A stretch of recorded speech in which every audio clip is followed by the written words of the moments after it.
Hello everyone, this is a short video on referencing in academic writing, such as essays you might complete as part of a university or college course. So what I'm going to try and do today is cover referencing in 10 minutes or less. So I want to look at 4 key areas. I want to look at why we reference, I want to look at the types of referencing systems, I want to look at the parts of a reference, and I want to look at how we integrate a reference or citation into your essay. So why reference? Well, when you reference, you are demonstrating that you know the key thinkers in your field, that you understand who is working in your area and who you should be talking about and whose work your work relates to. Now in academia we tend to have this rather strange phrase where we stand on the shoulders of giants. And I think it's Isaac Newton who said this initially. And the idea is that we don't create a lot ourselves. What we do, we look at what other people have done and we show how our work gradually advances knowledge in a specific way. So by doing referencing, you're showing who's knowledgeable in your area, whose work you're drawing upon, and how you're advancing that very slightly. Second area relates to showing why your ideas are particularly valid. So stuff that is published in peer-reviewed publications is considered valid. It's been through a rigorous research process and it's been checked. So the ideas that you find in peer-reviewed publications are considered more valuable than just general opinion. So it can be more relied upon. If you say something, it's just your opinion. But if you find someone else has said that in a peer-reviewed publication, then that idea is more trustworthy and more valid. So we put references in to show that the ideas we're using are more valid. Thirdly, if you present ideas and don't reference them and don't say where you've got them from, you're basically saying that those are your ideas. Now there's a big problem with this. If someone else has had those ideas before, then you're essentially plagiarising them by not referencing them. So where you've got to reference ideas and where you got them from, otherwise it looks like they're your ideas and you're claiming it as your own. Fourthly, if you reference as you write, it will help you remember who has said what. And there's nothing worse than when you've written an essay and you've got a really good point and you know it's come from somewhere, but you then can't remember where you've got that idea from. So you have to go back over your notes and try and dig things out. And if you write, reference as you write and put your citations into your work as you're creating it, it's far quicker and far easier in the end.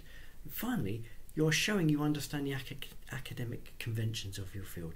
You're showing you understand how academics communicate. And that's very important. So when you're writing an essay, basically you're doing a piece of academic writing in miniature, and you're showing you understand all the conventions of your field and bringing them all in. Now there's lots of different types of referencing and you will come across different names to these, such as the Harvard system, there's the MLA, which stands for Modern Language Association, there's the APA, which is the American Psychological Associations, and dozens of others. But what's worse is there's variations within them.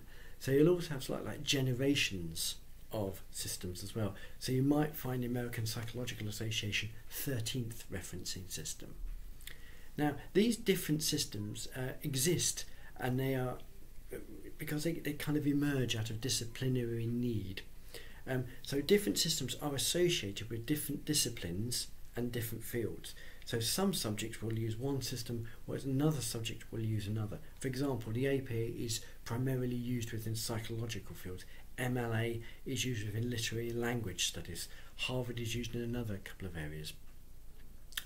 Moreover, some systems use numbers and footnotes.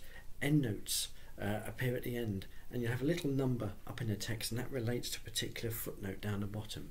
Whereas others use a citation in the text, a little name of the author, and then a list of references at the end. To find out which system that you're supposed to be following.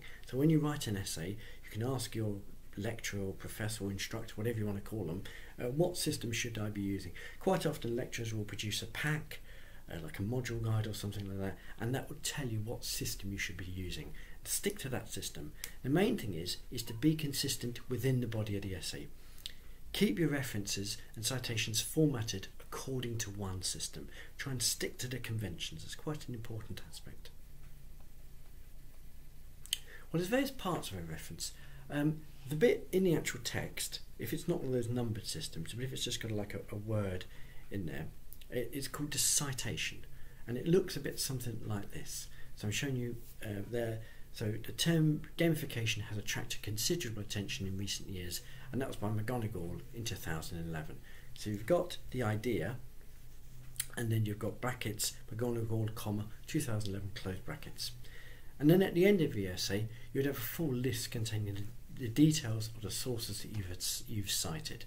And sources come in different formats, such as books, journal articles, book chapters, maybe conference papers, and so on.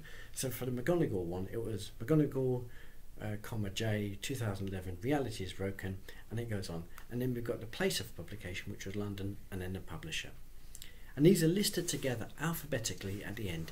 Do not separate them by type. So don't put a section of books, a section of journal articles, and a section of websites. They should all be listed in one long list alphabetically. And don't bullet point your references either. Don't put them in any strange kind of tables. Just keep them in a nice straightforward list alphabetically.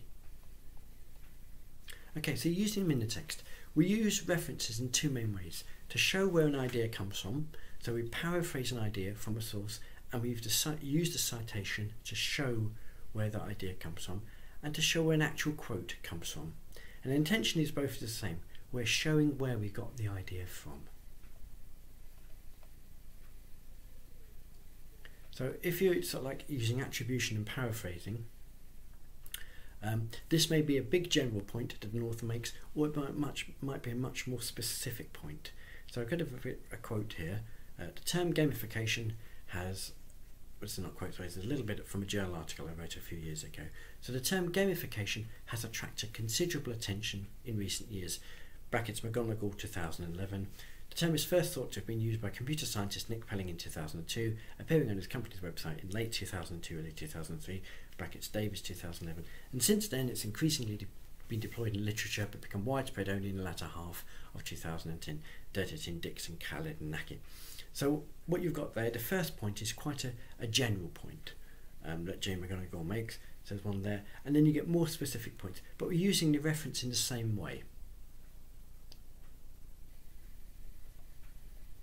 Now, when we come to use them in a quote, it's slightly different. So here I've got, I'm going to try and say his name, Masersky, brackets 2012, 4. And that refers to the page number. Contends that gamification consists of the application of gaming metaphors to real-life tasks to influence behaviour, improve motivation, and enhance engagement. Close inverted commas. So that quote comes from Masersky's 2012 tricks, and it's page 4, so I put the page number up in there. You could also have the actual citation of 2012 bit after that, but this particular journal asked for it to be set out in that way. And then it goes on, there's another one there, Hatari and Hamari 2011, and it goes on in that. So here, because it's a specific quote, we're putting the page number in. Okay, the actual list of references is quite straightforward. We start alphabetically, going on the surname. So this one is Davis, N 2011. So it goes surname, comma, initial, full stop, brackets, year, close brackets, and then sometimes it's in inverted commas, sometimes it depends if it's a chapter or if it's the full title of the book. For example, the one at the bottom, McGonigal one, is written in italics. This system I was using asked for if it was a short title, name of a blog post, for example, or the name of a conference paper, for it to be in inverted commas, and then full details following afterwards. The main points to remember those: no bullet points, it's listed alphabetically based on the first letter of the surname.